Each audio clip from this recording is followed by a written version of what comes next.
Hi గారు, welcome to our channel. ప్రస్తుతం మనతో పాటు దాము బాలాజీ గారు సీనియర్ జర్నలిస్ట్ ఉన్నారు. వాడితో ఒకసారి మాట్లాడదాం. సార్ నమస్కారం. నమస్తే. సార్, ఇవాళ జగన్మోహన్ రెడ్డి గారు తెనాలిలో పర్యటించాల్సి అయితే ఉంది. అయితే దీనిపైన పెద్ద ఎత్తున తీవ్రస్థాయిలో విమర్శలు వస్తున్నాయి. ఆయన రౌడీల కోసం వస్తున్నారంటూ ఆందోళన కూడా చేస్తున్నారు సార్. మరి ఇటువైపు ఏమో లేదా దళితుల కోసం వెళ్తున్నారని చెప్తున్నారు. అసలు ఏంటి పర్యటన, ఎందుకోసం వెళ్తున్నారు? మరి ఇప్పుడు చూసుకుంటే జగన్మోహన్ రెడ్డి గారు కూడా కాస్త యాక్టివ్ అయినట్టుగా కూడా కనిపిస్తుంది. సో ఈ విధంగా పర్యటనలకు వెళ్ళడం, మరి జూన్ 4న వెన్నుపోటు దినంగా అనౌన్స్ చేసి పిలుపునివ్వడం, ఈ రకంగా చేస్తున్నారు. అసలు ఏం జరుగుతుంది, ఏం జరిగే అవకాశం? తెనాలిలో ఈరోజు జగన్ పర్యటన ఉంది. ఇది జగన్ ఒక రకంగా జంగ్ సైరన్ ఊదినట్టుగా తెలుస్తుంది. జంగ్ సైరన్ అంటే వార్ డిక్లేర్ చేసినట్టుగా. ఇప్పటివరకు ఏంటంటే 1 year అవ్వని మనం తొందరపడి ప్రభుత్వానికి వ్యతిరేకంగా ప్రజల్లోకి వెళ్ళొద్దు అని జగన్ అనుకున్నాడు. ఇప్పుడు జూన్ 12కి 1 year అయిపోతుంది. సో ఇప్పుడు మనం ఇంకా వార్ మొదలు పెడదామని జగన్ డిసైడ్ అయినట్టుగా తెలుస్తుంది. రెండోది ఏంటంటే జగన్ సైలెంట్గా ఉన్నా కూడా వీళ్ళు వైలెంట్ అయిపోతున్నారు. కూటమి ప్రభుత్వం జగన్కి సంబంధించిన అనేక మంది మీద కేసులు పెట్టి అరెస్ట్ చేయడం, వాళ్ళని ఆర్థికంగా దెబ్బతీయడం, బెదిరించడం. ఈ దీంట్లో ఏంటంటే ఒక రకమైన నిస్తేజ పరిస్థితులకు వైసీపీ వెళ్ళిపోయింది. భయభ్రాంతం అయిపోయింది. ఎవరూ మాట్లాడలేని పరిస్థితి ఉంది. ఇప్పుడు జగన్ కానీ సైలెంట్ అయిపోతే జగన్ కూడా చంద్రబాబుతో కుమ్మక్కైపోయాడు. తను అరెస్ట్ కానియకుండా ఉండడం కోసం జగన్ సైలెంట్ అయిపోయాడు. అందుకని వేరే వాళ్ళని కూడా పట్టించుకోవట్లేదు, వాళ్ళ నాయకులు అరెస్ట్ అవుతున్నా కూడా అన్న విమర్శలు వైసీపీ నుంచి వస్తున్నాయి. అందుకని జగన్ జనంలోకి వెళ్ళాలని డిసైడ్ అయినట్టుగా తెలుస్తుంది. అందుకని జూన్ నుంచి ఆయన జనంలోకి వెళ్ళాలని అనుకుంటున్నట్టుగా తెలుస్తుంది. ఇప్పటివరకు ఏంటంటే 3 రోజులు బెంగళూరులో, ఇంకొక 3 రోజులు తాడేపల్లి ఆయన క్యాంప్ ఆఫీస్లో ఉంటున్నాడు. సో అట్లా కాకుండా కనీసం వారం రోజులు 3-4 రోజులు జనంలోకి వెళ్ళాలని డిసైడ్ అనేది తెలిసింది. ఈరోజు ఆయన తెనాలి పర్యటన స్టార్ట్ అయింది. దీని మీద అక్కడ పెద్ద ఎత్తున తెలుగుదేశం కూటమి శ్రేణులు, మీడియా పెద్ద ఎత్తున జగన్ దీన్ని అడ్డుకుంటున్నాయి. ఎందుకు ఇంత స్థాయిలో అక్కడ ఇది జరుగుతుంది? జగన్ వెళ్తే ఏమైంది? అసలు ఎందుకు జగన్ వెళ్తున్నాడు అంటే అక్కడ తెనాలిలో ఈ మధ్యకాలంలో వరుసగా దళితుల మీద పోలీసుల దాడులు అనేవి పెరిగాయి. సో ముఖ్యంగా ఏప్రిల్ 24న ముగ్గురు దళితుల్ని, ఒక 2 దళితులు, ఒక మైనారిటీ వర్గం చెందిన వాళ్ళు, చేబ్రోలు జాన్ విక్టర్ 25 ఏళ్ళు, ఇతన్ని తర్వాత షేక్ బాబులాల్ అలియాస్ కరీముల్లా 21 సంవత్సరాలు ఈ అబ్బాయి, తర్వాత దోమ రాకేష్ 25 సంవత్సరాలు. ఈ ముగ్గురిని జయప్రకాష్ నగర్లో 2 టౌన్ పోలీస్ స్టేషన్కి 2 పర్లాంగుల దూరంలో నడివీధిలో జనం మధ్య పట్టపగలు ఒక సిఐ రాములు నాయక్, రమేష్ బాబు సిఐ. రాములు నాయక్ ఏమో 2 టౌన్ సిఐ, రమేష్ బాబు ఏమో 3 టౌన్ సిఐ. వీళ్ళిద్దరూ ఒకరు కాళ్ళ మీద బూటుకాలతో నొక్కి పెడితే ఇంకొకరు అరికాళ్లతో కూడుతున్నారు.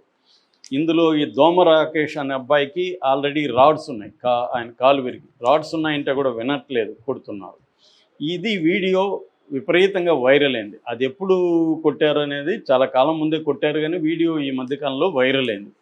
సో ఎప్పుడైతే వీడియో వైరల్ అయిందో దళిత సంఘాలు కావచ్చు, ప్రజాస్వామిక వాదులు కావచ్చు పెద్ద ఎత్తున ఒక షాక్కి గురయ్యారు.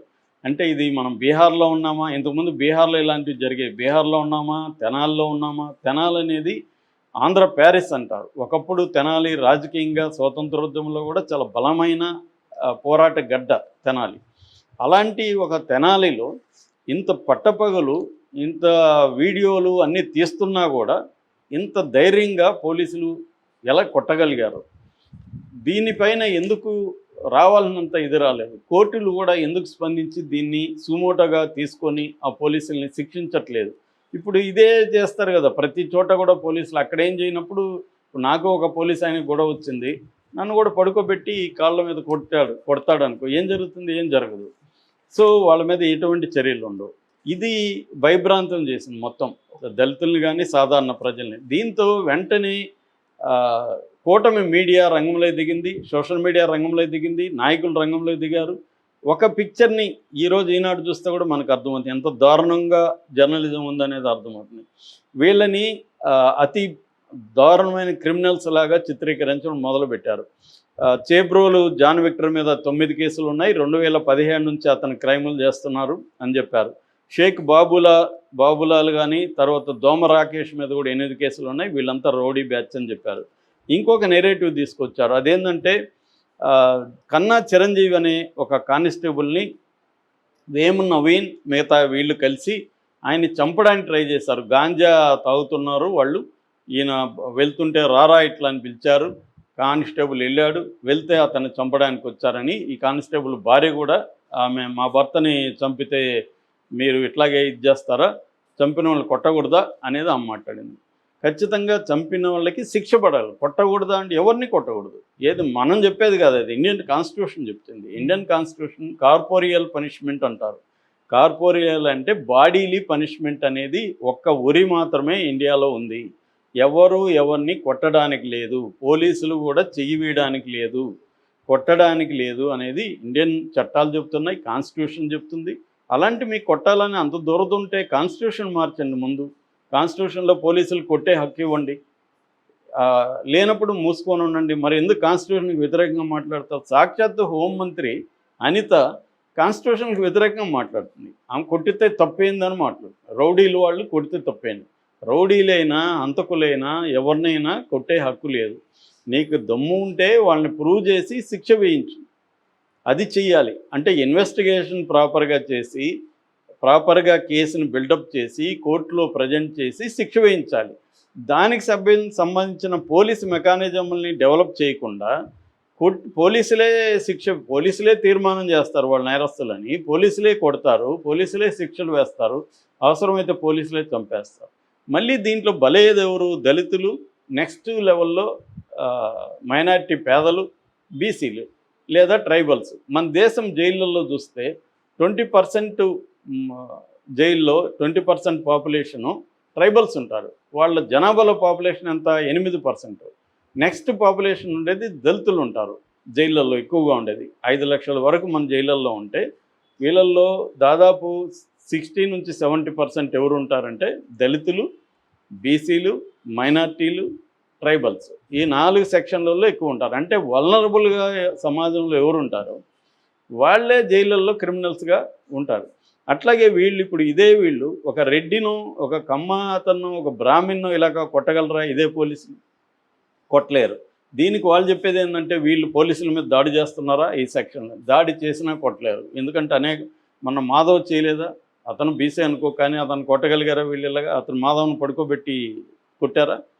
మొన్న విడుదల రజని ఎస్ఐని ఇది చేయలేదా? సిఏని, ఆమెను పడుకోబెట్టి కొట్టారా?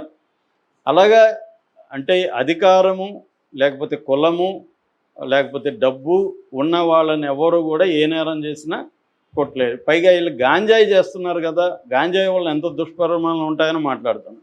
ఇక్కడ సినిమా వాళ్ళు, రకరకాల మంత్రుల కొడుకులు గాంజాలు వాడుతున్నారు, దొరుకుతున్నారు. వాళ్ళని ఎప్పుడన్నా కొట్టారా?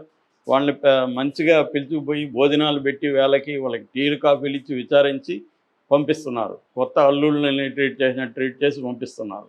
వాళ్ళని ఎక్కడన్నా కొట్టారా? కాబట్టి ఫైనల్గా ఏంటంటే ఈ కొట్టడం అనేది వీళ్ళు ఎందుకు కొట్టారు అసలు? పోలీసులు వీళ్ళు నిజంగా కొట్టదలుచుకుంటే ఎలాగో స్టేషన్లలో కొడతారు. స్టేషన్లలో వీళ్ళని కూడా ఆల్రెడీ కొట్టారు. ఎందుకు బయటకు వచ్చి కొట్టారంటే పోలీసులు ఒక సిగ్నల్ పంపించదలుచుకున్నారు ఈ సమాజానికి, ముఖ్యంగా దళితులకి.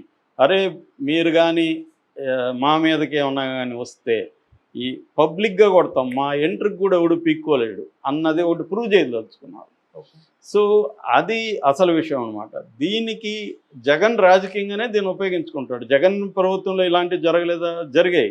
సుధాకర్ని ఇంతకంటే ఘోరంగా ట్రీట్ చేయలేదు. డాక్టర్ సుధాకర్ని జగన్ పీరియడ్లో చేశారు. కానీ ఇప్పుడు ఏంటంటే జగన్ దీన్ని తనకు అప్పుడు కూడా వాళ్ళు ఉపయోగించుకోలేదా? సుధాకర్ ఇన్సిడెంట్ని తెలుగుదేశం వాళ్ళు, జనసేన వాళ్ళు, బీజేపీ వాళ్ళు ఉపయోగించుకోలేదా? ఉపయోగించుకుంటారు. ఇక్కడ ఏంటంటే ఈ పార్టీలకి ఏమీ తేడా లేదు. జగన్కైనా, చంద్రబాబుకైనా, లోకేష్కైనా, పవన్ కళ్యాణ్ కానీ వీళ్ళకల్లో ఒకరికొకరికి ఏమీ తేడాలు లేవు. అందరూ ఒకే జాతికి సంబంధించిన వీళ్ళు. బలేది పేద ప్రజలే, మళ్ళీ దళితులు, మిగతా పేద సెక్షన్లే, తక్కువ కులాలు, పేద ప్రజలు, మైనార్టీలు వీళ్ళే బలవుతారు తప్ప వీళ్ళు ఒకటే. మళ్ళీ ఏ ప్రభుత్వం ఉన్నా జరిగేది ఇదే. కాకపోతే వాళ్ళకి అవసరం కాబట్టి వాళ్ళు వస్తారు. దీని మీద ఇప్పుడు ఎన్హెచ్ఆర్సీకి కంప్లైంట్ ఇచ్చారు. ఆ తర్వాత ఎస్సీ కమిషన్కి ఇచ్చారు, అవి ఇంకా ఏమి చర్యలు తీసుకున్నట్టు లేవు. దీని మీద ప్రైవేట్ కేసులు వేస్తామని ఎన్హెచ్ఆర్సి శివనాగేశ్వరరావు లాంటి వాళ్ళు కూడా ప్రకటించారు. అంటే మన మీద ఒక సిగ్నల్ పంపించదలుచుకున్నారు, పబ్లిక్గా కొడితే ఇంటర్కి కూడా పెకిలారని. మనం కూడా వాళ్ళని కేసులు పెట్టి కోర్టుల చుట్టూ తిప్పదాము, మా దళితుల మీద జోలికి వస్తే మేము కూడా వదలము అన్న ఒక ఇది ఐక్యత అయితే లేదు. ఎందుకంటే దళితుల్లో తీవ్రమైన చీలికలు ఉన్నాయి. కమ్యూనిస్టులో ఎలా చీలికలు ఉంటాయో దళితుల మధ్య కూడా మాల మాదిగ కావచ్చు, మళ్ళీ పార్టీల వైజ్గా బీఎస్పీలో చీలికలు, తర్వాత రిపబ్లికన్ పార్టీ ఆఫ్ ఇండియాలో చీలికలు, ఇలాగా దళిత పార్టీల మధ్య, దళిత సంఘాల మధ్య కూడా విపరీతంగా చీలికలు ఉండడం వల్ల ఇలాంటి ఇన్సిడెంట్లకి ఐక్య దళిత ఉద్యమం అనేది, ఒక సాంఘిక ఉద్యమం అనేది లేదు. ఒకప్పుడు దళిత మహాసభ లాంటివి ఉండేవి, అది వాళ్ళ లేదు. అందుకనే వీళ్ళని ఇది చేస్తున్నారు. రెండవది, క్రిమినల్స్కి కూడా కులం ఉంటుంది, క్రిమినల్స్కి కూడా ఒక సోషల్ బ్యాక్గ్రౌండ్ ఉంటుంది అని మొన్ననే 23 అనే ఒక అద్భుతమైన సినిమా నిరూపించింది. అంటే అదే అలాంటి కైమే అప్పర్ కాస్ట్ చేస్తే, ఒక పరిటాల రవి మీద అటాక్ చేసిన రెడ్డి సూరి, ఆ రెడ్డి వర్గం చేస్తే వాళ్ళకి ఎక్కువ శిక్షలు పడవు, 5 ఏళ్లలో వాళ్ళు బయటకు వస్తారు. ఒక చుండూరు మీద అగ్ర కులాలు అటాక్ చేస్తే వాళ్ళకి శిక్షలు పడవు, వాళ్ళు బయటకు వచ్చేస్తారు. అదే ఒక దళితులు కానీ ఒక క్రైమ్ చేస్తే 30 ఏళ్ళుగా 33 ఏళ్ళుగా వాళ్ళు చలపతి విజయవర్ధనం జైళ్ళల్లో ఉన్నారు. ఇది అన్యాయం కాదా? వాళ్ళని మేము సపోర్ట్ చేయట్లేదు అంటున్నారు. ఇక్కడ కూడా అంతే, వీళ్ళు నేరస్తులే కావచ్చు, వీళ్ళు క్రైమ్ చేసి ఉండొచ్చు, గాంజా అమ్ముండొచ్చు, పోలీసు మీద దాడి కూడా చేసి ఉండొచ్చు, కానీ ఒక నడివీధిలో కాళ్ళ మీద కొట్టే హక్కు రాజ్యాంగపరంగా మీకు లేదు. క్రిమినల్ రాజ్యాంగాన్ని పాటించడు, కానీ పోలీసులు పాటించాలి. ఎందుకంటే పోలీసులు రాజ్యాంగాన్ని పరిరక్షించే బాధ్యత పోలీసులకు ఉంది, క్రిమినల్కి ఉండదు. అందుకనే క్రిమినల్ శిక్ష వేసే వ్యవస్థలు ఉన్నాయి, పోలీసులకి వ్యవస్థలు లేవు. ఇది మేజర్గా ప్రాబ్లము. దీన్ని ఇవాళ జగన్ వెళ్ళి ప్రతిపక్ష నాయకుడిగా తను వెళ్ళి చేస్తున్నాడు. Okay sir, thank you so much.